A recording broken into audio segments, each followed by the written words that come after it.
Hello ji, Ram Ram ji. सारा ने welcome back to Ashish study wells. आज सुबह की शुरुआत मैंने थोड़ी जल्दी उठ के की थी और मैं मॉर्निंग वॉक करने के लिए निकल गई थी। 30 मिनट की वॉक। हमारी गली में काफ़ी अच्छा स्पेस है घूमने का। काफ़ी अच्छी लंबी चौड़ी सड़क है हमारे घर के आगे, तो हमने सुबह सुबह वॉक के लिए चली गई थी और फिर आने के बाद मैंने सर जी के लिए खाना बना दिया था और फिर मैं ऊपर मेडिटेशन के लिए चली गई थी। मेडिटेशन करना से मुझे बहुत अच्छा फ़ील होता है और काफ़ी रिलैक्सिंग भी फ़ील होता है। मेरा माइंड भी काफ़ी रिलैक्स हो जाता है। मेरे लिए मेडिटेशन का मतलब ये नहीं है कि माइंड में एक भी थॉट्स ना आए। एक्चुअली थॉट्स तो आते हैं, पढ़ाई के, घर के, फ्यूचर के, वीडियोस के। बस मैं उन थॉट्स को थोड़ी देर के लिए ऑब्जर्व करती हूँ और अपने माइंड को रीसेट करने की कोशिश करती हूँ। कभी कभी हमारी बॉडी, जो ह्यूमन बॉडी होती है, उसको खुद मतलब प्रॉपरली उसको रिलैक्स करने की बजाय अगर हमारा माइंड अच्छे से रीसेट और रिलैक्स होता है तो हमें अपना टाइम सारा कुछ बहुत अच्छे से चला जाता। तो अपने खुद के लिए कृपया करके मेरी प्यारी बहनें खुद के लिए अपना थोड़ा सा टाइम निकाल लें और खुद को भी थोड़ा सेल्फ केयर करें, क्योंकि घर के काम, बच्चे, फैमिली रिस्पॉन्सिबिलिटीज़, ये सारी चीज़ें तो हमारी ज़िंदगी में चलती रहेंगी और हम ऐसे ही बूढ़े भी हो जाएंगे। सो मेरा मानना तो यही है कि खुद के लिए सबसे पहले टाइम निकालना बहुत ज़रूरी है। सो ओके गाइज़, अब सुबह से जिस टाइम के लिए मुझे वेट था, अब हम वो भी स्टार्ट कर लेते हैं। और आप लोग देख ही रहे हो, मैं पढ़ाई करने स्टार्ट कर दी है। आज मैंने हरियाणा जीके का काफ़ी अच्छा टॉपिक पढ़ा था, विधानसभा वाला, कि कौन से एमएलए कहाँ से बिलोंग करते हैं, कितनी सीटें कहाँ की हैं। तो ये सारी चीज़ें मैंने पढ़ी थी।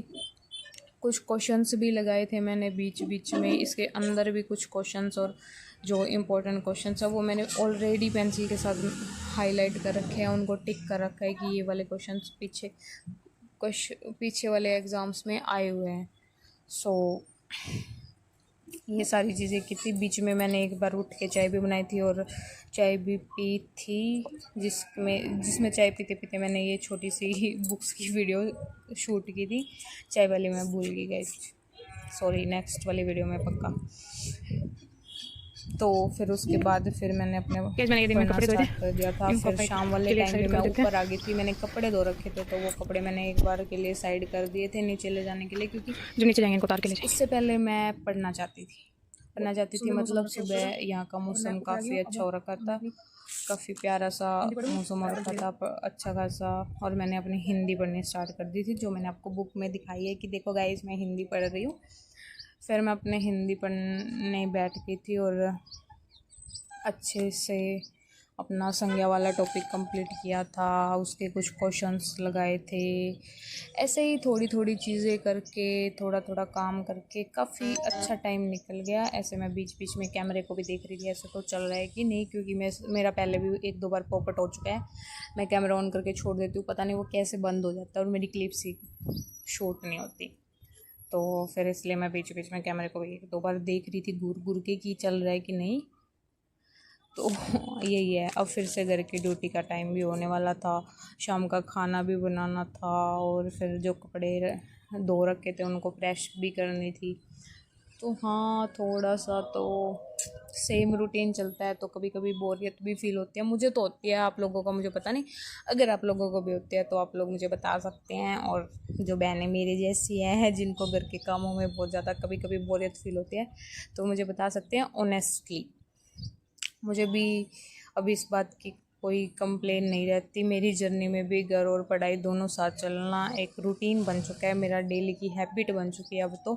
पर पहले मुझे काफ़ी ज़्यादा यूँ होता था कि काम के चक्कर में पढ़ाई तो मेरी हो ही नहीं रही है, मेरे से ये चीज़ छूट रही है। तो जो भी मतलब बहुत सारी ऐसी बहनें होती हैं जिनके जो ना इन सारी चीज़ों के बीच में फंस जाती है कि पता नहीं हम पढ़े कैसे, और अपने ड्रीम्स को भी ख़त्म कर देते हैं, जो बहुत गंदी बात होती है कि आप अपने ड्रीम्स को मतलब एक तरीके से आप अपने ड्रीम्स को मार रहे हो। अपने सपने तो ख़त्म ही कर दिए आप लोगों ने दूसरों के चक्कर में, मतलब घर के काम के चक्कर में, फैमिली के चक्कर में, रिस्पॉन्सिबिलिटी इतनी हो जाती है लड़की के ऊपर शादी के बाद कि वो अपनी बहुत सारी चीज़ों को कॉम्प्रोमाइज़ करने लग जाते हैं कि छोड़ नहीं हो रहा तो इस मेरे ये करने से ये चीज़ छूट गई तो घर वाले इस चीज़ से नाराज़ हो जाएंगे। मेरे साथ भी ऐसा ही होता है, मैं भी ऐसे काफ़ी ओवर थिंकर इंसान हूँ और ऐसे कर लेती हूँ, सोच लेती हूँ कई बार। मैं अपने आराम से पढ़ रही थी, पढ़ते पढ़ते मैं भी कई बार बैठे बैठे सोचती रहती हूँ ये चीज़ होनी चाहिए थी, नहीं होनी चाहिए थी, क्यों हो गई अचानक से मेरे साथ, ऐसा क्यों हो गया।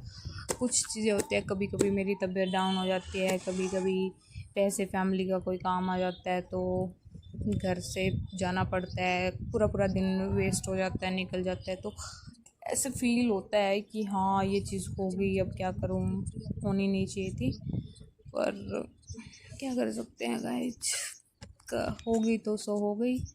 उसके बाद फिर मैं खड़ी होकर पढ़ने लगी थी और उस साइड साथ में सूरज दादा ने भी दर्शन दे दिए थे शाम वाले टाइम पे। जाते जाते मुझे हेलो आशी बोलने आए थे वो, तो फिर उसकी लाइटिंग में थोड़ी वीडियो ऐसे अच्छी सी तो नहीं बनी हुई, लेकिन फिर भी मैंने पढ़ लिया था और कुछ चीज़ें कर ली थी।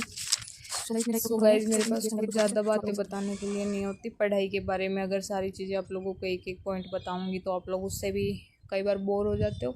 अगर आपको मेरी वीडियोस में कुछ भी अच्छा चाहिए, कुछ भी परफेक्शन चाहिए कि नहीं आप ये चीज़ थोड़ी अलग कर सकते हो, परफेक्ट कर सकते हो, इसको थोड़ा और अलग बताओ करो, तो आप कमेंट बॉक्स में बता सकते हो। और मेरे चैनल को लाइक शेयर एंड सब्सक्राइब भी कर दिया करो गाइज़, क्योंकि आपका एक लाइक, आपका एक सब्सक्राइब किसी के सपनों को पूरा कर सकता है। और ये दिन की एंड काफ़ी अच्छी थी।